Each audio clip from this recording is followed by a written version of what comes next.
Safe জোনে নেওয়ার জন্য চেষ্টা করব। যে কোনো দুর্ঘটনা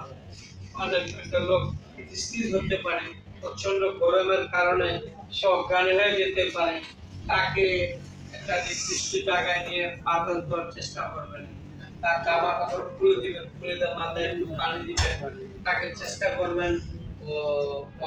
আবার ওনাদের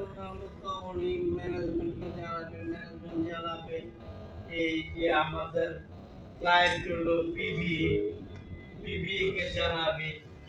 এফডি কে জানাবে, ইঞ্জিনিয়ারে জানাবে, এরা একটা করে একটা কি এই যে লাস্টে পিবি কে জানানো হবে। আপনার সেফটি অফিসার জানানোর পরে সে জানাবে কি ম্যানেজমেন্টকে, ম্যানেজমেন্ট জানানোর পরে জানাবে টপ ম্যানেজমেন্ট, টপ ম্যানেজমেন্ট জানাবে কি আমাদের যে এফডি, মানে যারা আমাদের অর্থাৎ তাদেরকে তারা আবার জানাগুলো পিপিএ, এটা প্রসেস